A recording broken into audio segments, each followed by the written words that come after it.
Hello everybody, it is Barb Techel, and I have a reading for you for the week of October 27th. So we are in a time where the veils are very thin right now, and I'm going to do a little something different this week. I know I kind of keep saying that every week. um, yeah, when I started doing these weekly readings, which I think has been about 2 or 3 months now, I was just gonna pull one card. I may go back to that, we'll see. But I also really like following when I feel inspired and basing the readings on that. So this week, a couple of days ago, I came across a quote, and I love finding quotes that speak to me. I have several different journals full of quotes that I write down when one speaks to me. And I came across this one, and I just can't get it out of my head because, in part, it's something what I really believe in. And I just thought, wow, this would be kind of cool to do a reading around. So I'm going to tell you the quote first, and the quote is by Parker Palmer. The soul does not want to be saved. I'm going to read that again. The soul does not want to be saved. It wants to be witnessed, seen, and heard.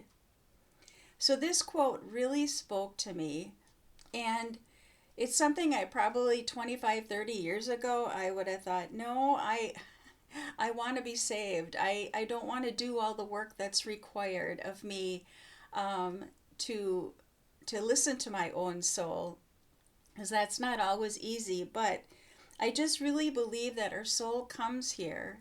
We come here as spiritual beings to have this a human experience. In reality, it's really not about our soul being saved. It's about our soul wanting to experience that it wanted to come here and experience the things that we do. And I don't take that lightly, and I'm not meaning for it to sound lightly either, because it can be very, very hard work, and it can be painful at times. But I think if we can open to this concept, it can actually help us flow with life a little more easier. And really, when I think about our soul just wants to be witnessed, seen, and heard. And it spoke to me also because on my website, on the homepage of my website, that is what I share, is that there's parts of us that just wish to be seen and heard. And those parts are part of the reason our soul came here to experience what it did. And it's our job as the human being to witness that and to see it and to hear it in order to heal it. It's usually those shadow aspects of us that want to be seen and heard in order to heal so that our soul can evolve. It's not that our soul needs to be saved, because again, this is what we wanted to experience and understand, and to further our journey in this planetary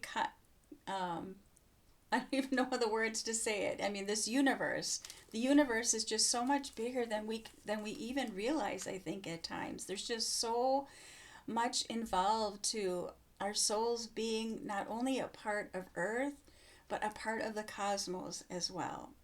So, before I get too deep in the woods and down the rabbit hole with all of this, that's what I decided to base the reading on today.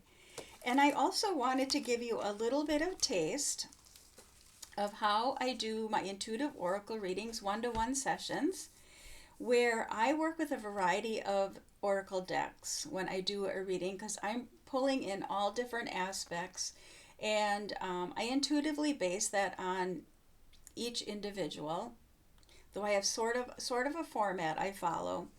But I'm bringing in all these different aspects, and I just worked with a woman last week, a really lovely young woman, and that was one of the parts she really liked and really enjoyed, and had shared that was she loved the creativity of that, of how we pulled in all those different aspects to paint this bigger picture. So I thought I'd give you a little taste of that today as well, in case you are looking for some guidance and may perhaps want to do a one-to-one session. I do them for people, and I do them for people and for pets. So, based on that quote, the question that I asked of the universe, the intention, was, how can we be the best guide for ourselves, for our souls? How can we be the best guides for our souls? And the card that I pulled for this is from the Wisdom of the Oracle, and it's called Between Worlds. So how can we be the best guide for our souls? I think as a human construct, a human, when we come down onto this earth, we think it's going to be all rosy and happy and joyful, which we want to be in that place as much as possible. I'm not saying we shouldn't be, because certainly a place I enjoy being. But the negative side of that is we have looked at those times in our life where we have identified it as bad or wrong, or I can't think of a word, but when you look at the card, that side seems a little more gray and murky. And this is the part that we don't want that in our lives. We don't want to be in that space. We want to stay over here in the joyful, happy part. But the reality, as a soul, not as a human being, well, as a human being too, I shouldn't say that, but as a soul, that's what we came here to experience. We came here to experience the gray and the bright and the happy as well. And it's in the gray, murky times that we have these opportunities. And I really feel that's when our soul is being asked to be witnessed and seen and heard. So we have these beautiful opportunities, and when we take the time to do that, that's how our soul grows and heals, and then can experience more of this as well. So the next question, the next aspect that I'm going to bring in here is of the inner child. So what does our inner child wish us to know? And this card is from Healing the Inner Child Oracle. And I'll put all the names of the cards in the description, whether on Substack or here on YouTube. What does our inner child wish us to know?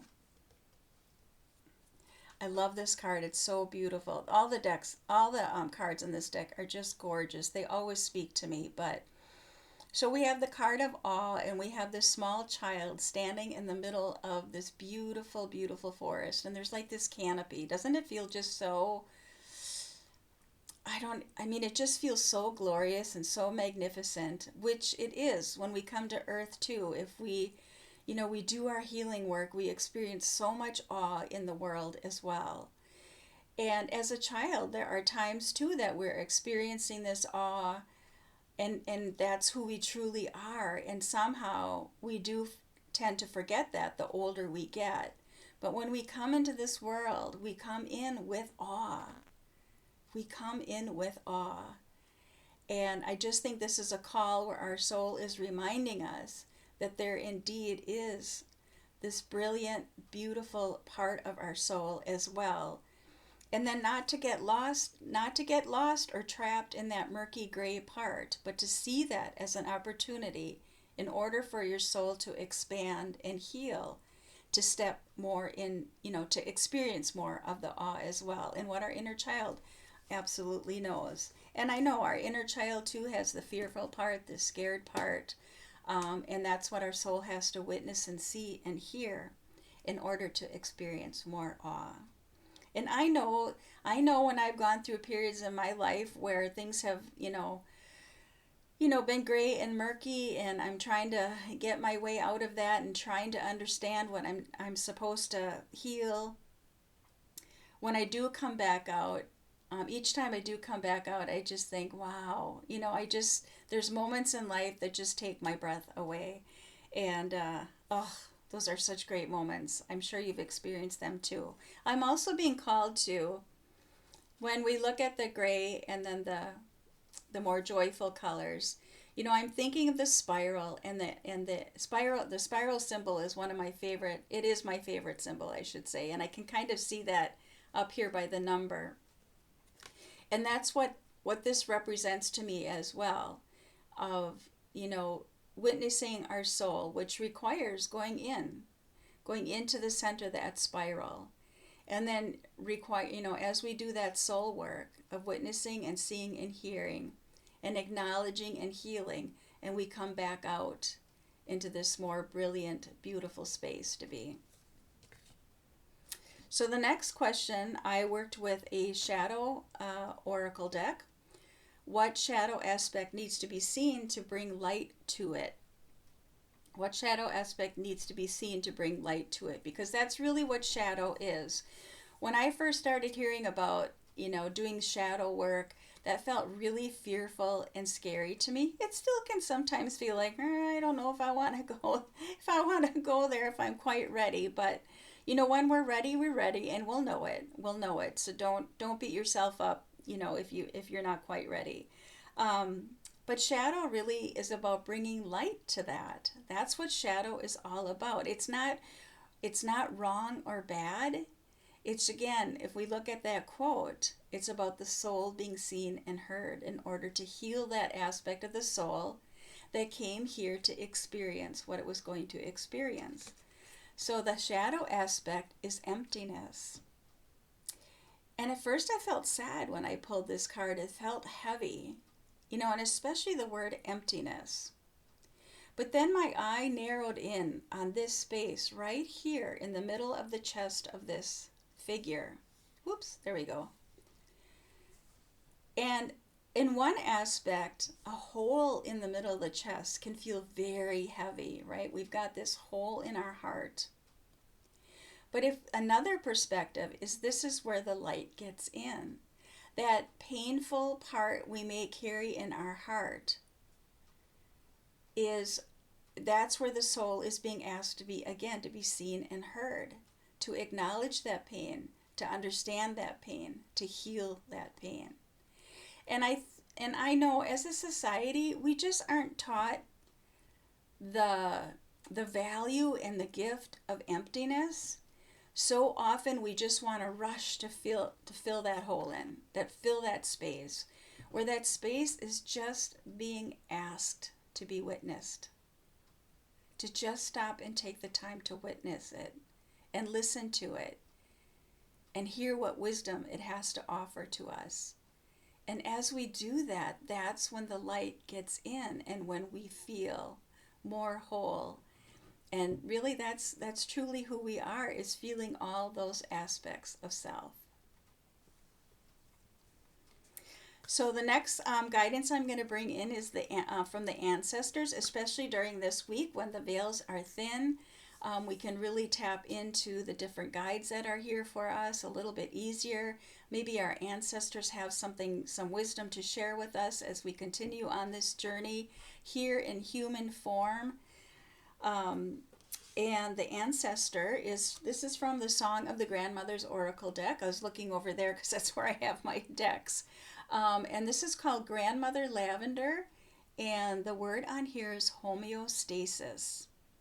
And on the bottom it says, the pendulum swings to and fro, seeking balance, what feels right to you. So again, this really goes so beautifully with how to be the best guide for our souls, is that this is how the pendulum works. We have to be in the gray and murky sometimes in order to experience more joy and love and compassion.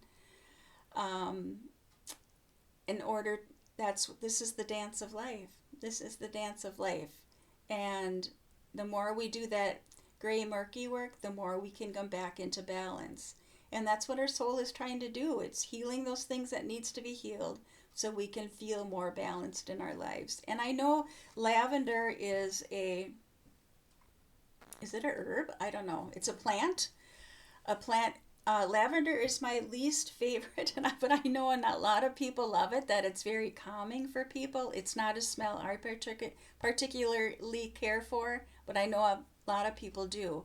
So again, it's about bringing this sense of calm to your heart, to your soul, to your overall well-being.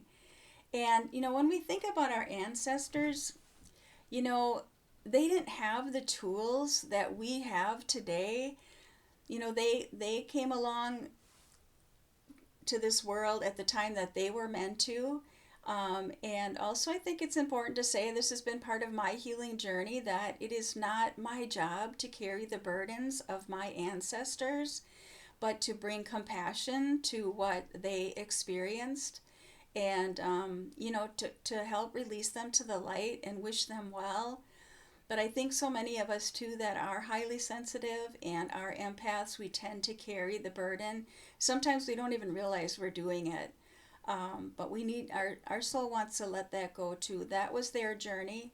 This is our journey. And that's why we're here. That's why we're here at this time, is to hear and witness our souls. We are ready for this. We are totally ready for this. We can do this. You can do this. We're doing it, right? We are absolutely doing it. So lastly, I want to bring in some animal guidance. And we have, this is from my deck, and it is Octopus and Protection. And I want to read part of the message for you to go with this whole big message today of how we can be our best guide for our souls. And I'm not going to read the whole message, but I just kind of looked at the guidebook to see what stuck out to me and how I felt that would fit in with all of this. So, due to the structure of its body, octopus requires a great deal of oxygen to sustain life. It's encouraging you to inhale and exhale love through your heart while compassionately feeling into your fears. And I'm just feeling called to bring this card up again. To inhale and exhale love through your heart while compassionately feeling into your fears. Gently allow them to flow through you without judgment.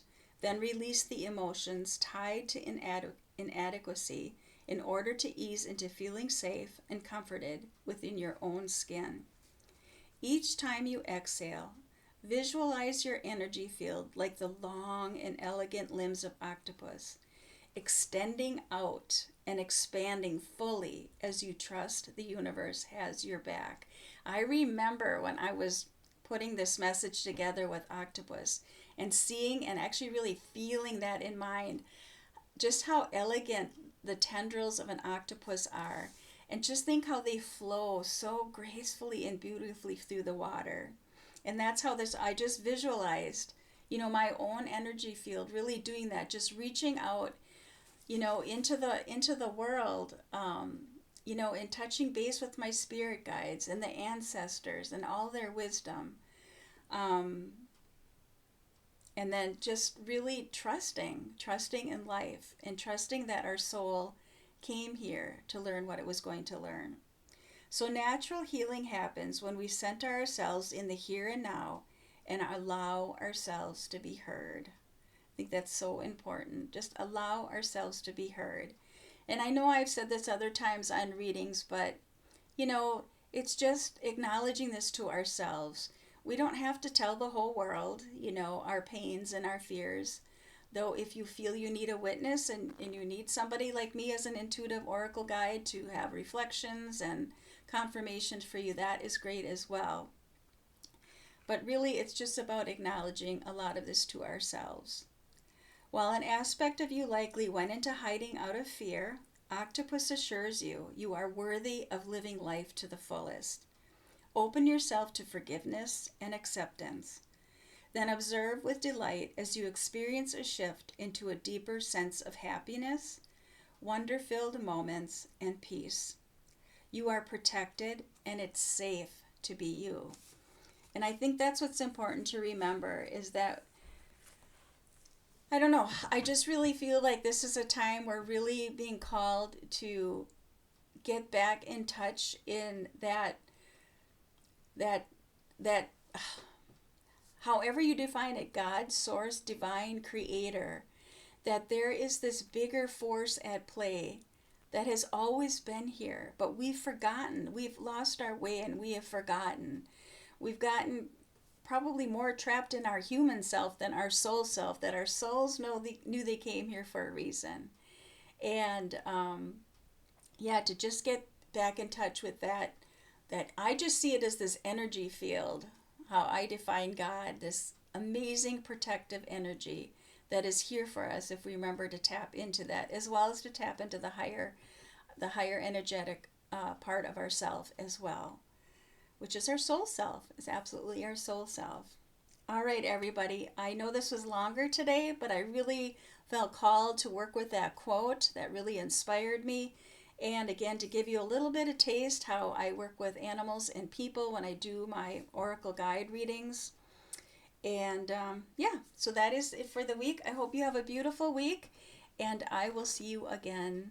I think it will be November, right? Oh my goodness. I can't believe we are getting to the end of the year already. This is unbelievable. We're at the end of October. All right, everybody, have a good week. I will see you soon. Take good care. Bye-bye.